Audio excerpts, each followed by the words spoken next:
Perfect Sun by That One Guy with That One Ship. Read for you by Munchin on Muchiko. Summary. Sun will be Lucine's perfect sun. Chapter 1. Wake up, my little boy. Notes. This is a work of fiction. The types of relationship and the acts presented in this story are not reflective of the author's personal tastes, nor are they supported or endorsed by the author. This story is intended for mature audiences, and the author implores you to step back if you are affected in any way by any of the tagged themes, as these will be fully explored.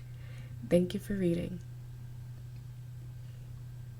Part 1. Perfect Sun.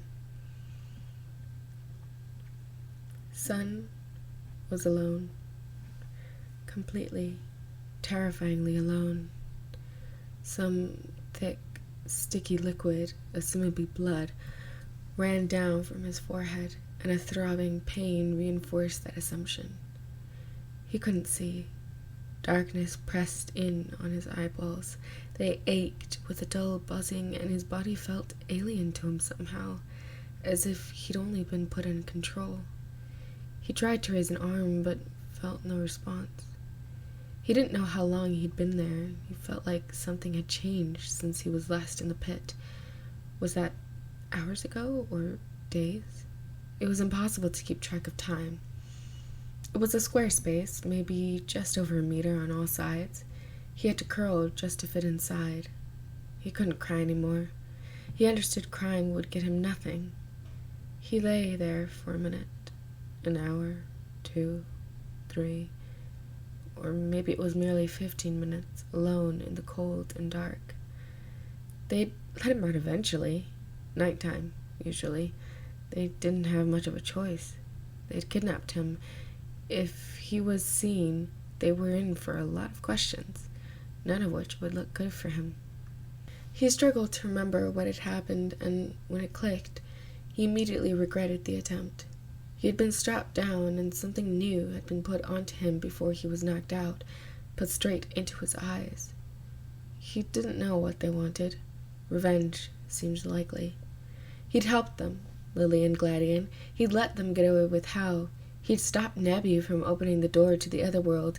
She had caught him and tried to run, and held him back as the others made it to safety. His head flared up with pain again. It hurt to think, to recall anything. That was probably intentional. The Foundation would have killed him by now if they didn't want him for something. He had been tearing a path through the Alorla region, beating down the trails in record time. They wanted him for some nefarious purpose, all right. The most he could do was sleep, but the trapdoor leaked badly, and there was a tropical storm of momentous proportions assaulting the paradise. His chest was soaked, and at the bottom of the pit was an inch deep in rainwater. It was hell on earth, his bones aching with contortion, his legs and backside sopping wet, partially submerged. Sun prayed to the island guardians, who he hoped were watching over him, to Arceus, to anything and everything that might be listening. And then a light shone down onto the pit, and the doors were thrown open. Sun thought he was saved. He was wrong. "Oh my," came the now too familiar voice. "Look at you," she cooed. "Look at you."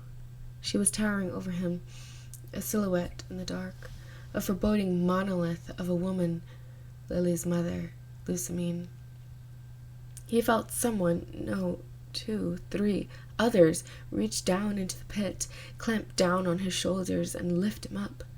They tossed him down onto his side, and he felt like his shoulder broke as he hit the deck of the paradise. He couldn't scream. He didn't have the breath in his lungs, nor the strength in his soul. He just growled in agony through gritted teeth. Something sharp dug onto his back, grinding against his spine painfully. "I've missed this," Lucine's voice spoke through the searing, jagged sensation. "A shame it won't last." What do you want with me?" Sun choked onto the white platform. There was a thin film of water on the deck of Paradise, which just made the experience of lying flat on his front, face down, all the more uncomfortable. As the sharp object moved onto his neck and something else pushed him down on his face, he realized it was Lucine's heel that had traced up his vertebrae and onto the back of his throat. He was already drenched by the storm. "I don't want anything with you. I want what you'll be, what I'll make you, what I have made you." Sun couldn't make head nor tail of what she had said, and tried to resist her pushing down against him to no avail. "Please let me go," he begged. I want to." "Soon, my dear. You'll want nothing more than to be right here with me. Pick him up, would you?" Her foot's pressure was relieved from him, and he felt that pressure replaced by the iron grip of some thugs. Maybe Team Skull, maybe the Foundation. Struggling feebly earned him a hook that made his head snap to the left and completely disoriented him for a good minute. There was too much pain to think of anything at all. Warm rain fell on his skin, soothing somewhat. He clung to that sensation as he was dragged towards the mansion of the back of Paradise. Lucine was speaking, and the only two who I took the time to, Sun didn't hear, didn't care to, didn't think to, didn't need to. So I decided to take what they. Time passed in a gradient. Black to white, to black, to yellow, to either black or white, it didn't matter. Sun's consciousness faded. "Sun," he heard his mother's voice. "Sun, wake up, my dear. Today's the day. We're moving at last. We're going to Alorla. It's going to be a new start, a new chapter in our lives. We're getting away from here, from all those... Oh, Sun, we're going to Alorla, where you shine all the time in the sky. And for me, Sun... Sun? Sun, can you hear me?" Sun murmured. A sharp exhale of amusement was his response. "I didn't think it'd work so fast." That was not the voice. Sun kept his eyes closed, even as his skin crawled and the top of his spine grew cold with fear. He had a chance, maybe, if he ran. He had to plan it carefully. Wait, then bolt for it. He wasn't in the pit. There was a soft lighting cast down on him, not the harsh fluorescent beams of the laboratories, nor the pitch darkness of the tiny box that had been his prison. Daring to open his eyes the tiniest amount, the smallest imperceivable slit, he saw the clinical white of the room. He was in a bed, a real bed, with sheets. It was comfy. It was terrifying. Why were they suddenly making him their guest? Or was this some sort of ploy to make him drop his guard? Breathing steadily, continuing to feign sleep, he waited for a moment to run for it. He resisted gasping as he felt cool fingers on his skin. "Oh, Sun, they've made you so beautiful." Lucine's voice whispered to him, much closer than he could have anticipated. Sun couldn't resist anymore. He breathed in a little too fast, pushed himself up, and screamed. He could have made it away, maybe, if he wasn't strapped down to the bed around his waist, wrists, and ankles. He was still an experiment. The realization made him scream all the more desperate, maddening. He screamed and screamed until he felt like his voice box was ripped asunder from the effort. He didn't look anywhere but straight ahead, refusing to acknowledge Lucine. He struggled and struggled and struggled. Nothing happened. "Sun, please behave. Our hospitality is surely not terrible enough to justify that screaming fit, is it?" You've been torturing me for... He stopped, starting to hyperventilate. "Sun, Sun, Sun," Lucine repeated in a high-pitched, fussing tone. "It was all worth it. You'll see. You're perfect now." She leaned over where he lay and put a hand on his cheek. "Oh, Sun." The words were dripping with twisted admiration. Sun couldn't scream again. It hurt too much. He leaned forward as far as the straps would allow him to and quietly sobbed to himself. Lucine still fondly stroking his face as if his skin was some sort of expensive, rare velvet. "Sun, please," she mumbled, and he could only barely hear her. "Let me go," he whimpered. "Let me go home. I don't want to be your experiment. I want to go home." "Too late," Lucine crooned. "It's too late. You're mine now. It's too late for you to go back home. Too late for you to not want to be my experiment." And her fingers went over his hand, stroking it as if to reassure him before returning to his face. His skin crawled. "You're not an experiment, son. You're not like those rejects. You're not like the waste of our less cognitive members churn out. I've made sure, personally, that you came out quite all right." Sun finally clicked. That meant he was at least halfway there. He had to be. She was speaking as if he was already complete, as if the finished product of whatever she was doing to him. As he realized this, Lucine's hands left the bed, away from his face, his skin. She strolled casually behind him, where he couldn't so much as guess what she could be doing. He heard something move, something shift, felt a shadow fall over him, her hands extended by his sides, slowly sickening. She held up a mirror in her slender fingers, and Sun's heart dropped. His blood froze. He wasn't him anymore. He was one of them. How she had done it, he didn't know, but she had turned his eyes a poisonous green with a slight unnatural yellow twinge, just like hers. His skin, once mid-tone, once dark compared to any member of her family, was bleached white, just as light as hers. His hair was the blonde of the family instead of the black as it was when he was wholly himself.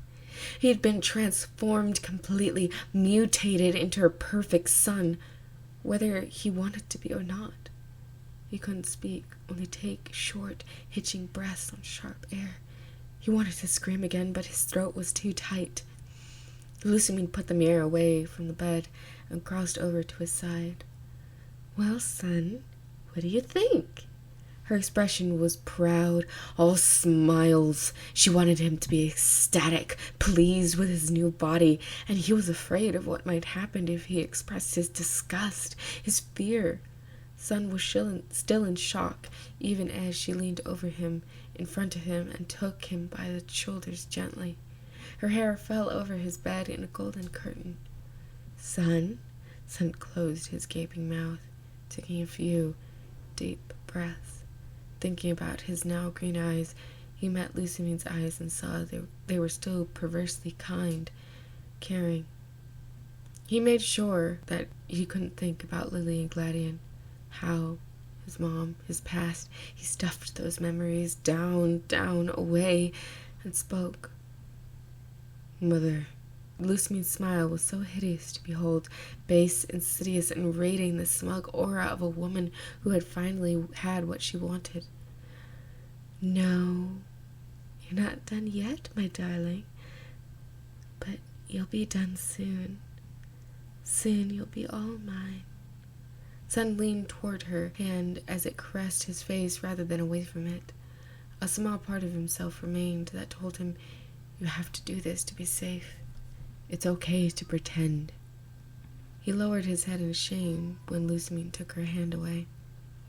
"Just a bit more to go now, son. It'll hurt. It'll definitely hurt. But you're past the hard part." What's left?" Lucine looked down at him with the tiniest hints of smirks and replied, "It's a secret." So that was chapter 1. This story can be very triggering for certain audiences. Of course, the author acknowledges this, and again, reiterating like the note from the first chapter, they don't support any of that, and neither do I. It's simply a story being read / being made, and not necessarily reflective of any like thoughts or ideas by me or by the author themselves. I've only read up to like chapter 8, so I'm not sure how much worse this gets. And honestly, I don't know, sometimes I kind of want to read like a fucked up story just because it's interesting, I guess. I don't know. But I was recommended this by somebody I know who read it all, And yeah, I can assure you it does not get better from here. On future chapters, I'm going to try like putting an audio cue and timestamps in the description, as well as maybe like what triggers there are per chapter, so you don't go into like it blindly and not realize like what's happening, because I think technically you can like skip certain chapters, but I'm not sure if like further down in the story, because of how bad it's gonna get, if you skip anything, there's like no point. But either way, I'm gonna try doing that. If I like miss something, then obviously it's not like I'm trying to, but you know, things happen, and I'm just starting out like editing and everything, so I really hope I don't accidentally miss something or like miss a cue that I should have. I know that I am only going to be putting like the audio cue on very like explicit scenes, but not necessarily on scenes that are like this one, for example, where it's like mentioning body horror and like a little bit of racism because his skin color is being changed.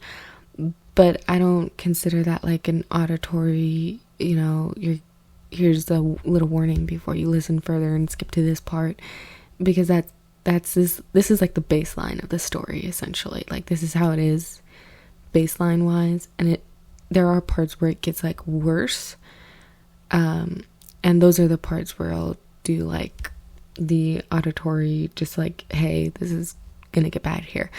I realize I'm rambling now, so I'm gonna just end it.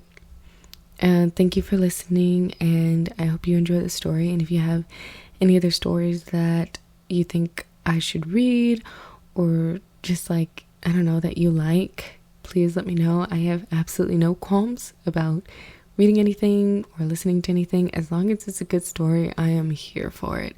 If I can get into it, I don't even care what fandom it is at this point. So yeah,